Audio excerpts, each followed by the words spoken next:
তাকে সে তার দুঃখ কষ্টের সাথী বানায়। আজ আমার কাছে সে কিচ্ছু পায় না, আমি তাকে প্রচুর পেইন দিয়ে রাখছি, কষ্ট দিয়ে রাখছি, খাওয়া পায় না, কিচ্ছু পায় না, এগুলো বলে বলে মেয়েদের সাথে তার সিম্প্যাথি নেয়। এগুলো কি? ওই একদিনের এভিডেন্স আমি জানি যে সে ওই দিন রাতে 11টা পর্যন্ত তার সাথে ছিল। এমনিতে সে কথা বলে সেন্টারে বসে বসে কমফোর্টেবলি রাতের 2টা 3টা অবধি, কখনো কখনো যে থাকছে। লাস্ট আমার এখানে যখন ছিল তখন প্রায় 10 দিনের মধ্যে 1 দিন 2 দিন পরপরই, এবং সে এসে নিজেই ওটা আমার কাছে আবার স্বীকার করে। স্ত্রী বলেছে যেটুকুন উনি লাইভে বলেছে এটা 100 ভাগের ভিতরে 10 ভাগ, আরো 90 ভাগ প্রকাশ করে নাই কি পরিমাণ নির্যাতন করা হয়েছে। তারপরেও যেহেতু এই পরিবারটাকে আমি কাছ থেকে চিনি, তাদের সম্পর্কে কাছ থেকে আমি জানি, আবু তোহা আদনানকে আমি যতটুকু দেখেছি মাহফিল অঙ্গনে অনেক সময় সে অনেক দেরি করে মাহফিলে পৌঁছায়। যদি পারিবারিকভাবে খয়রুকুম লি আহলি, পরিবারের কাছে যদি আপনি সেরা হতে না পারেন, তার স্ত্রী যে স্টেটমেন্ট দিয়েছে সেখানে বারবার বলেছে যে তাকে আঘাত করা হয়েছে, প্রতিদিন আঘাত করত, মারত, খারাপ ব্যবহার করত। তার স্ত্রীর ক্ষেত্রে আমি এতটুকুন বলবো, স্ত্রী যখন আসল কথা বলে দিল, এখন সেই স্ত্রীকে ছেড়ে দেওয়ার জন্য সিদ্ধান্ত নিয়েছে। যদি স্ত্রী এই অপবাদগুলো গোপন রাখতেন, হয়তো বা স্ত্রীকে আই লাভ ইউ। দর্শক, আবু তোহা আদনান সাহেবকে নিয়ে সোশ্যাল মিডিয়া তোলপাড়। আবু তোহা আদনান সাহেবকে ঘিরে তার চরিত্র নিয়ে কথা, তার চালচলন নিয়ে কথা, তার এরকমভাবে দুনিয়াদারি যে করতেছে এই সমস্ত বিষয় নিয়ে কথা, তার গোপন গোপন বিষয়গুলো তার স্ত্রী নিজেই ফাঁস করে দিচ্ছে। এমনকি সেও তার স্ত্রী সম্পর্কে অনলাইনের মধ্যে সোশ্যাল মিডিয়াতে বিভিন্ন কথা ফাঁস করতেছে। এটা কোন ধরনের বিষয় ভাই? একজন আলেম হয়ে তার স্ত্রীকে এইভাবে গণসমাজে হেনস্থার শিকার করা, এবং একজন স্ত্রী তার আলেম স্বামীকে নিয়ে এইভাবে অপমানজনক কথা বলা, গোপন গোপন বিষয়গুলো মানুষের সামনে উপস্থাপন করা, এবং তারা এরকম একটা শিক্ষা জাতিকে দিল যে একজন আরেকজনকে সহ্য করতে না পারলে তাহলে তালাক দিয়ে দিতে হবে। এটাই কি দিনদারি? এটাই কি আদর্শ? তো দর্শক, আজকে আমরা জানবো আবু তোহা আদনান সাহেব এবং তার স্ত্রী কেমন চরিত্রের, এবং তাদের অবস্থাটা কি, কে কার চাইতে উত্তম বা কে কার চাইতে খারাপ, বিভিন্ন আলেমের মুখ থেকে আমি আজকে আপনাদেরকে শোনাবো। একটু ধৈর্য সহকারে আজকের এই আলোচনাটি শুনবেন, ভিডিওগুলো দেখে তারপরে মতামত আপনার কমেন্টে ইনশাল্লাহ অবশ্যই জানাবেন। তাহলে আসুন আমরা দেখে আসি আবু তোহা আদনান সাহেব এবং তার স্ত্রীর চরিত্র কিরকম, বিভিন্ন আলেমে দ্বীনের জবান থেকে আমরা শুনি। তাহলে আমরা বুঝতে পারবো এরা কোন লেভেলের মানুষ। চিন্তা করছেন, অনলাইনে সোশ্যাল মিডিয়াতে আইসা এইভাবে কুকর্মগুলো তারা ফাঁস করতেছে, নাউজুবিল্লাহ। তো আসুন আমরা শুনতে থাকি তাদের আলোচনাগুলো। বলতে গেলে তো বিরাট লম্বা হয়ে যাবে। আমি একটু যদি আপনাকে একটু যদি বলি যে আমাদের আলেমদের মধ্যে কিন্তু এরকম আছে, অনেকেই এরকম কিছু কিছু ঘটনা তো আমরা শুনেছি। এটি হয়তো ধর্মীয় ব্যাখ্যা থাকতে পারে, আপনিও ধর্মীয় বিশ্লেষণ করেন, ব্যাখ্যা করেন, আপনিও ধর্মীয় লাইনে পড়াশোনা করেছেন, আপনি জানেন। আমি ব্যক্তিগতভাবে ওইগুলোতে বেশি প্রশ্নে যেতে চাই না। তবে একটা বিষয় তো আছে, আমাদের মুসলমানদের 4টা বিয়ে পর্যন্ত জায়েজ। হ্যাঁ, আপনিও দ্বিতীয় স্ত্রীটার আরো 2-1টা বিয়ে করতে পারমিশন দিতে বা অনুমতি দিতে আপনার আপত্তি কোথায়? কেন আপনার আপত্তি? না, ইসলাম তো এটা বলে না আমার পারমিশন লাগবে, কারণ ইসলাম জানে যে সব মেয়ে সমান না, অনেক মেয়ে পারবে না। ইসলাম তো বলে না আমার পারমিশন লাগবে, সে করে ফেলুক, করে ফেলতো। আমাকে কেন প্রেশার, আমাকে কেন পেইন দেয়? আর আমার পেইনটা কি? আপনাকে পেইনটা কি দিচ্ছে বলে এতদিনে কেন সে যে এই যে লাস্ট এত বছর ধরে এই মেয়ের সাথে কথা বলে পিক নেয়, ওই মেয়ের সাথে কথা বলে পিক নেয়, তাকে সে তার দুঃখ কষ্টের সাথী বানায়। আজ আমার কাছে সে কিচ্ছু পায় না, আমি তাকে প্রচুর পেইন দিয়ে রাখছি, কষ্ট দিয়ে রাখছি, খাওয়া পায় না, কিচ্ছু পায় না, এগুলো বলে বলে মেয়েদের সাথে তার সিম্প্যাথি নেয়। এগুলো কি? এগুলো তৃতীয় চতুর্থ বিয়ে? আমার এই প্রশ্নের উত্তর দেন আপনারা। সে যদি এখন বিয়ে করে ইসলামী ধর্মীয় মোতাবেক যে 4 বিয়ে করা যায়, সেই হিসেবে আপনার কোনো আপত্তি নেই? না, আমাকে যেভাবে সে, আমার কোনো আপত্তি নাই। তো এখানে তো আর আপত্তি প্রশ্নই আসে না, আমি তো এখন আর তার কেউ না। আমি তখন কেন আপত্তি ছিল? তখন কেন আপত্তি ছিল সেটাই বলছি, যে একজন পুরুষ তো 4টা বিয়ে ছিল না। আমাকে বললো না, আমি শুধু এতটুকু বলতাম, আমাকে বললো না, আমি শুনতে পারি না, আমি নিতে পারি না। কিন্তু সে আমাকে বসে বসে বলে এই মেয়ের সাথে। কেন নিতে পারেন না? কেন? আপনি তো ধর্মীয় লাইনে পড়াশোনা করেছেন, এই সম্পর্কে আপনি নিতে পারেন না কেন? আচ্ছা, এটার উত্তর বলি। কারণ আপনি তো দ্বিতীয় বিয়ে হয়েছেন, আরেকজন তো নিয়েছে, আপনার আগের যে আগের বউ তো নিয়েছে। বলতে দেন, এটা এটা এমন কোনো বিধান না যে বিধান আমার মানতেই হবে, না মানলে আমি জাহান্নামে চলে যাব, এটা ফরজ কোনো বিধান না। আমি নিতে পারি না, যেমন ধরেন আমি আপনাদের একটা উদাহরণ দেই, অনেক মানুষ আছে দেখবেন কাঁঠাল হজম করতে পারে না, তাই বলে কাঁঠাল খাওয়া নাজায়েজ না, কাঁঠাল খাওয়া জায়েজ। কিন্তু অনেক মানুষ আছে কাঁঠাল হজম করতে পারে না, এখন আপনি তাকে বলবেন যে তুমি কাঁঠাল না খেলে মুনাফেক হয়ে যাবা বা মুরতাদ হয়ে যাবা, কাফের হয়ে যাবা, এটা সে পারে না, ওকে একটা জায়েজ বিষয় সে খেতে পারে না, তার শরীরে অ্যাডজাস্ট হয় না, গলব্লাডার নেই, এরকম হইতে পারে ইত্যাদি। যেমন আমি কাঁঠাল পছন্দও করি কিন্তু আমি খেতে পারি না, আমি হজম করতে পারি না, সেম তো বিষয়টা এরকম। এটা তো ফিতরতান হইতেই পারে, ভ্যারি করে এক একজন নারীর মধ্যে, এক একজন এক এক রকম হইতেই পারে, সেজন্যই হয়তো বা এটা নারীর পক্ষ থেকে অনুমতি লাগবেই, তার উপস্থিতি লাগবেই, শরীয়তে এটা বাধ্য করে নাই। জি, আমরা একদম সর্বশেষে চলে এসেছি সাবিকুনার। এই যে আমরা শুনতে পাই যে মাঝে মধ্যেই এই ধরনের অনুমতিবিহীন বিয়ে শাদীর, গোপন বিয়ে শাদী করে, আর ধর্ম কি এভাবে এলাও করে? আপনি আপনার ধর্মচর্চা থেকে আপনি কতটুকু জানেন? এটা তাদের ইমান, ধর্ম বলছে উত্তম আছে না, একটা হলো রুখসাত, একটা হলো আজমত, একটা হলো জায়েজ মাত্রায়, আর আরেকটা হলো আরেকটা কথা আমি মানে আমার বড়দের কাছে শুনেছি যে জায়েজের শেষ পর্যন্ত সীমায় যেতে হয় না, জায়েজের শেষ সীমায় হারাম দাঁড়িয়ে থাকে, নাজায়েজ দাঁড়িয়ে থাকে। কিন্তু সেন্টারে রাত পর্যন্ত থাকে, তো তার তো সেন্টারে রাত পর্যন্ত থাকার কোনো কারণও থাকতে পারে, তার এডুকেশনাল কোনো না, সে নিজে বলছে আমাকে। সেন্টার কি একাই শুধুমাত্র ওই মেয়ের সাথেই, ওই মেয়ে এত রাত পর্যন্ত থাকে নাকি অন্যান্য স্টুডেন্টস? প্রতিদিন তো না, ওই একদিনের এভিডেন্স আমি জানি যে সে ওই দিন রাতে 11টা পর্যন্ত তার সাথে ছিল। এমনিতে সে কথা বলে সেন্টারে বসে বসে কমফোর্টেবলি, রাতের 2টা 3টা অবধি কখনো কখনো যে থাকছে। লাস্ট আমার এখানে যখন ছিল তখন প্রায় 10 দিনের মধ্যে 1 দিন 2 দিন পরপরই, এবং সে এসে নিজেই ওইটা আমার কাছে আবার স্বীকার করে। প্রমাণটা আপনার কাছে প্রমাণ আছে? কি ধরনের প্রমাণ? কেউ বলেছে নাকি আপনার কাছে একদম পুরোপুরি সিসি ক্যামেরার ভিডিও আছে? কি জাতীয় প্রমাণ আছে আপনার কাছে, বিশ্বাসযোগ্য প্রমাণ?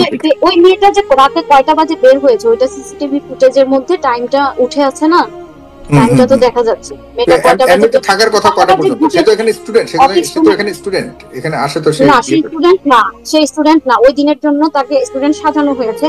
এবং হয়তো বা আমি যদি এই বিষয়টা নিয়ে বাড়াবাড়ি না করতাম, এত দূর না আসতো, রেগুলার সে এখন আদনান সাহেব এখন মানে কখনো সে ক্লাস করে না, তাকে খুঁজে পাওয়া যায় না, সে যায় না ইন টাইম, কিন্তু ওই দিন তার কি আগ্রহ, কি খুশি, মানে এখন থেকে সে ক্লাস করবে। এসে ওই দিন আমাকে বলতেছে এখন থেকে সে সিরাত ক্লাস করবে, এত ভালো ক্লাস হয় ইত্যাদি।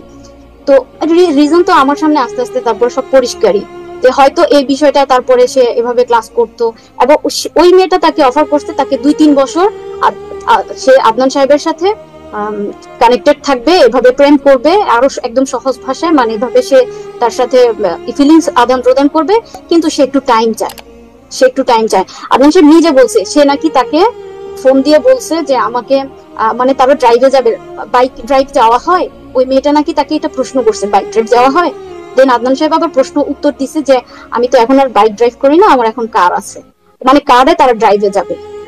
চিন্তা করছেন তো, মানে তাদের মানে সে আর কি আদনান সাহেবের সাথে এভাবে মানে প্ল্যান গোছাচ্ছে।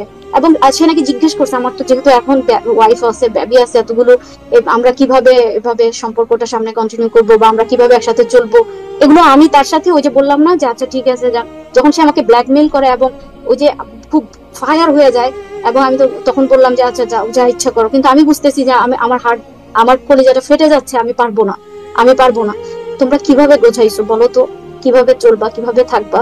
তখন সে বলে যে ওই মেয়েটার সাথে কথা হয়েছে যে সে 2-3 বছর টাইম চায়, সে একটু বুঝবে, এবং কখনো তার ওই মেয়ের সামনে, সে যখন ওয়াইফ হবে তার সামনে কখনো আমাকে বেবিদেরকে কখনো শো করা যাবে না, এটা তার ডিমান্ড, এটা তার রিকোয়ারমেন্ট, মানে তার কাছে এই সম্পর্কের কাছে।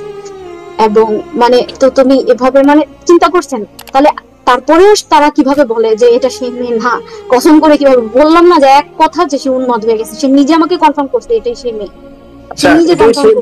এটা তো কলেজের আপনি যাবেন যে ওয়্যার স্টেজ। আরেকটা কথা বললেন স্কুলের বন্ধু, যেটা একটা কলেজের, এটা হলো জাবিনারও কলেজের, এটার জন্য সে 5-7 দিন না খেয়েছিল ওই মেয়েটা, তার লাইফে হ্যাঁ 5-7 দিন সে না খেয়েছিল। সে নিজে এগুলো সব কিছু খবর কি বর্ণনা করে, সে নিজে তার নাকি বিয়ে হয়ে গেছে, বেবি হয়ে গেছে। এখন সে বলতে চায় যে আমি যার অভিযোগ এনেছি জারিন জেবিন নামে, সে ওই মেয়েটা যার বিয়ে হয়ে গেছে। মানে কি দিয়ে শাক দিয়ে মাছ ঢাকবে, কি দিয়ে কি করবে, সে এক কথায় উন্মাদ হয়ে গেছে। উন্মাদ আচ্ছা হয়ে যাক, গেছে। আমরা স্কুল আর কলেজ পর্যন্ত আসছি, ইউনিভার্সিটি পর্যন্ত এখনো যাইনি। আশা হ্যাঁ, করি ইউনিভার্সিটি লেভেল এবার আসেন, ওই লেভেলেও আছে। তার পরবর্তীতে আরেকটা মেয়ে আছে, এরকম আরো অনেক মেয়ে আছে। তাছাড়া এগুলো আসলে আমি এই জন্য বলতেছি না যে সে তার মানে মেয়েদের সাথে যে সম্পর্ক, এই বিষয়টা আমার মানে তার ওই সময়টা সে যদি তওবাকৃত হয়, বর্তমানে তার জীবন এটা মাইনে রাখে না। কিন্তু সে তো দেখেন একটার পর একটা আমি তো লিখেছি লাস্ট পোস্টে আমার, যে সে আমার সাথে আমার দেখা অনুযায়ী আমার সাথে কি কি করছে। আরেকটা মেয়ে আছে রংপুরে, ওই মেয়েটা ওই যে কি জানি বলে না, বিহারি টাইপের মেয়ে, এই মেয়েটার সাথেও তার সম্পর্ক ছিল। এই মেয়েটার সাথে তারপরে রাগ করে এই মেয়েটার বাসায় অফারও করছে বিয়ের জন্য। পরে ওই মেয়েটার বাবা তার মাকে অপমান করে বিদায় করেছে, এবং সে তারপরে রাগ করে আর কি, তারপরে বর্তমানে তার যে প্রথম পক্ষ তাকে বিয়ে করে ফেলছে। এবং এটার জন্য সে চির অনুতপ্ত যে জান, আমি যদি তোমাকে বিয়ে না করতাম, আমি সারাটা জীবন এমন একটা মেয়ে নিয়ে কাটিয়ে দিতাম বা কাটিয়ে দিব। এটা তো এই সমাজের চাওয়া, আর আমি তাকে রেখেছি, এটা আমার সওয়াবের একটা মাধ্যম, হ্যাঁ, বা থাক, মানে এরকম। এবং আরেকটা বিষয় আমার সম্পর্কে, সে খুব চটকদার অভিযোগ, তার চারপাশের সবাই, আমি তাকে তার প্রথম পক্ষের হক আদায় করতে দিইনি। আমার সাথে আগে পরে কি কথা হয়েছে, এগুলোর এভিডেন্স তো আমার কাছে আছেই। আপনি চাইলে আমাকে আজকে শোর পরে আমি আপনাকে দিব।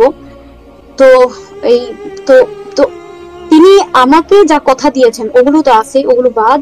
আমাকে কথা দেওয়া ছাড়াও আমার মা, আমার ভাই, আমার আত্মীয় স্বজন, ভাই বোন সবাইকে গোল করে চার সাইডে বসে সে নিজে কথা দিছে যে আমি একদিনের জন্য রংপুর যাব, মানে বৃহস্পতিবার দিন যাব রাতে, ফ্রাইডে শুক্রবার থাকবো, শনিবার দিন আমি চলে আসব। যে ব্যক্তি এভাবে আমার সাথে কথা দেয়, আমি কি তখন তাকে চার্জ করতে পারি না যে তুমি তো আমার সাথে এভাবে সম্পর্ক করছো, বা তুমি তো আমার সাথে এভাবে, তখন আমি কি তাকে চার্জ করতে পারি না?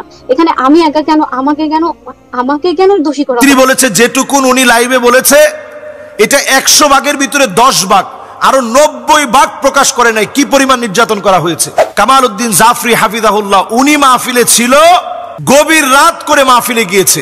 আমি নিজে মাহফিলে ছিলাম, 3 জায়গায় তার সাথে মাহফিল নিয়েছি, তাকে পাইনি। গভীর রাতে মাহফিলে গিয়েছে, কারণ পুরো টাকা না দিলে সে মাহফিলে যাবে না। অসংখ্য মাহফিলে এই জাতীয় ঘটনা ঘটেছে। যদি আজকে এই বিষয়ে আমি কথা না বলি, আপনি কথা না বলেন, অনেকে মনে করবেন যে একজন আলেম, তার ব্যাপারে কথা যদি বলি তাহলে আলেম সমাজের উপরে কথা আসবে। কাপাসিয়াতে আমি সেখানে 5 বার মাহফিলে গিয়েছি। সে এলাকার মানুষ আমাকে বলেছে যে ইচ্ছে মতো এসে, সময় গময় নাই, এসে জুমার নামাজ পড়াতো। পুরো জাতির কাছে একটা প্রশ্ন হয়ে দাঁড়িয়েছে, আমরা যাদের কথা শুনে নিজেদের মধ্যে আমরা পরিবর্তন আনি, এমন ব্যক্তিবর্গের পদস্খলনে অনেক সময় আমরা জাতিগতভাবে প্রশ্নবিদ্ধ হই যে তাহলে আমরা শুনবো কার কাছ থেকে। আমরা দেখেছি যে আবু তহা আদনানকে নিয়ে যে বিষয়গুলো নিয়ে বারবার প্রশ্ন আসছে, এবং কথাটা বলা আমি দায়িত্ব বলে মনে করছি। জনাব আবু তহা আদনান বাংলাদেশের সুপরিচিত দিন প্রচারকদের মধ্যে তিনি একজন, যারা দিনের কথা বলেন তাদের মধ্যে একজন, দাঈ ইলাল্লাহ।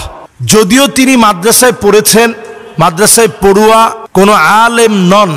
আলেম বলতে যা বোঝানো হয় বাংলাদেশে, এই সিস্টেমেটিক পদ্ধতিতে তিনি গড়ে ওঠা কোনো আলেম না।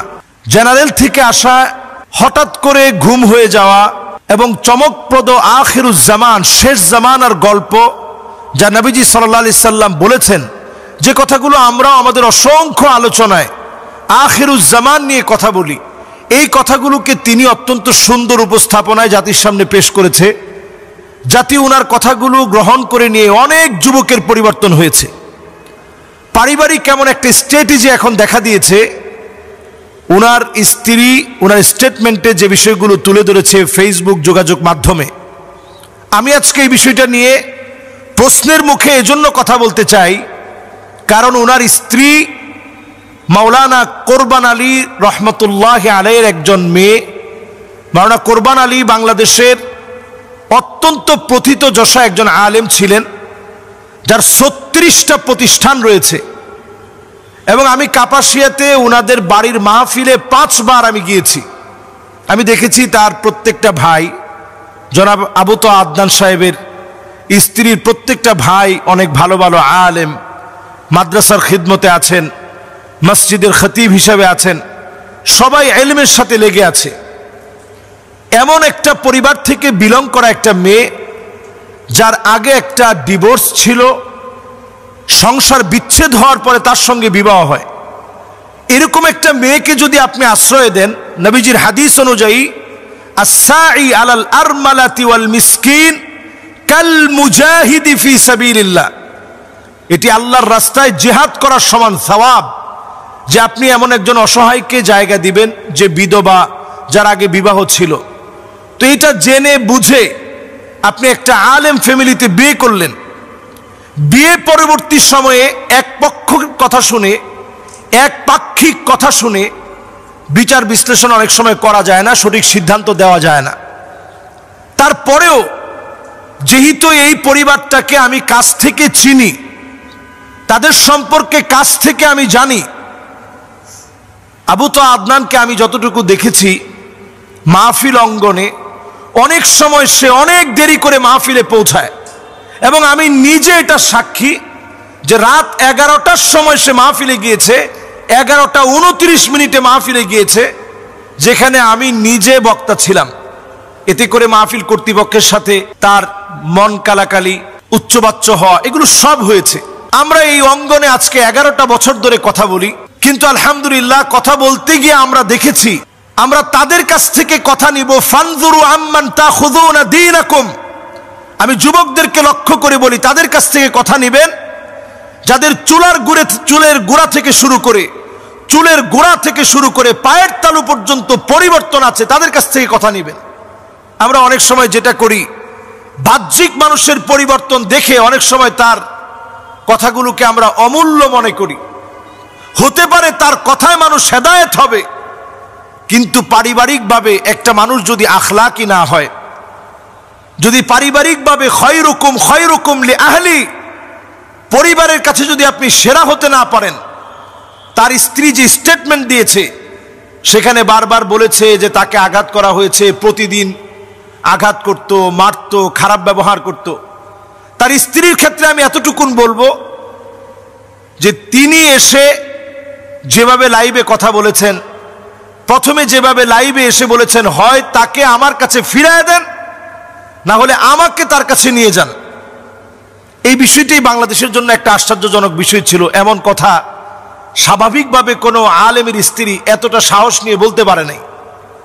তো আমি নিজের চোখে দেখেছি আবু তোহা আদনান সাহেব এই স্ত্রীর প্রশংসা অনেক মাহফিলে করছেন, যেটা খোলামেলা এরকম প্রশংসা সচরাচর আলেমরা করতে এটা গায়রত মনে করে, আত্মমর্যাদায় লাগে, এরকম মনে করে নিজের স্ত্রীর কথা, ঘরের কথা তেমন আলোচনায় আনে না। কিন্তু আবু তোহা আদনান সাহেব তিনি বলছেন, আল্লাহ আমার স্ত্রীকে হায়াত দারাজ করুক, সে যে এভাবে বলছে যে সে আমার মতো একেবারে সাধারণ, আমি যেভাবে সাধারণ আমার স্বামীও সাধারণ, এই শক্ত কথাগুলোর কারণে বাংলাদেশের ভিতরে ফেস দ্য পিপলকে ঘিরে এই লাইভের পরে একটা আলোড়ন সৃষ্টি হয়েছিল, এবং তাকে গুম করার পরেও ছেড়ে দিতে বাধ্য হয়েছে। তো এখানে কিন্তু এই নারীর অনেক অবদান ছিল। 5টা বছর যে নারী সহ্য করে ডিভোর্সের পরে স্বাভাবিক যে নারীরা বাংলাদেশে ঘর সংসার আবার নতুন করে সাজায়, তারা চেষ্টা করে যে সবর করতে হবে, তারপরেও যেন এই সংসারটা ভেঙে না যায়। সব সবর করার পরেও মুফতি আব্দুল মালিক হাফিজাহুল্লাহ তিনি পর্যন্ত বলছেন যে ঠিক আছে, তোমরা অন্তত কাদা ছোড়াছুড়িটা বন্ধ রাখো। তো আমরা এখন যেটা দেখছি ফেসবুকে প্রতিনিয়ত, হয়তো কখনো নারীকে গালিগালাজ করা হচ্ছে, কখনো আবু তোহা আদনানের বিভিন্ন বিষয় নিয়ে কথা বলা হচ্ছে। পরিষ্কার এক্ষেত্রে একটা কথা বলবো, জেনারেল শিক্ষিত কোনো ব্যক্তির কোনো কর্মকাণ্ডের কারণে পুরো আলেম সমাজকে আপনারা প্রশ্নবিদ্ধ করবেন না, অথবা একজন আবু তোহা আদনানের জন্য পুরো আলেম সমাজকে আপনারা প্রশ্নবিদ্ধ করবেন না। মাশাআল্লাহ, যিনি এখানে বসে বসে বক্তব্য দিচ্ছেন, আপনার স্ত্রী পরীক্ষা করছে, খবর নিয়ে দেখলাম উনি নিজেই, যখন শুনি যে সে নিজেই পরীক্ষা আসক্ত, স্ত্রী যখন আসল কথা বলে দিল, এখন সেই স্ত্রীকে ছেড়ে দেওয়ার জন্য সিদ্ধান্ত নিয়েছে। যদি স্ত্রী এই অপবাদগুলো গোপন রাখতেন, হয়তো বা স্ত্রীকে আই লাভ ইউ বলতো। স্ত্রী যেহেতু গোপন রহস্য ফাঁস করে দিয়েছেন, এখন স্ত্রীকে বলে আই হেট ইউ, তার মানে বোঝা গেল আমরা আবারও ধোয়া ভাঙ্গে বলতে পারি, ভালো হয়ে যাবে মাসুদ।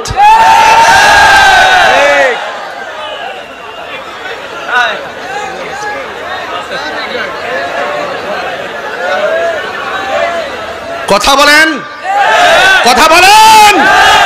এমন কথা বলিও না যেটা তুমি করো না, যা করো তা বলো। কথা বলেন ঠিক কি না বলেন? নামাজের কথা বলে নামাজ পড়ে না, রোজার কথা বলে রোজা রাখে না। আল্লাহ এটা নিষেধ করেছেন।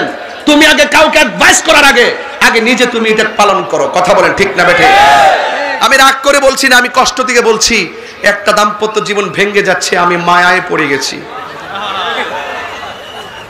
এরা ওয়াজে বসে বসে বলবে এই দেশে পরকিয়া ভরে গেছে, এই দেশে স্ত্রীদেরকে পরকিয়া করতে দিবেন না, বাহিরে যেতে দিবেন না, স্মার্টফোন দিবেন না। স্টেজে বসে বসে বলবে এখন ওয়াইফরা স্ত্রীরা পরকিয়ায় আসক্ত হয়ে গেছে, এদেরকে ফিরিয়ে আনতে গেলে কোরআন লাগবে, সুন্নাহ লাগবে, ইবাদত লাগবে।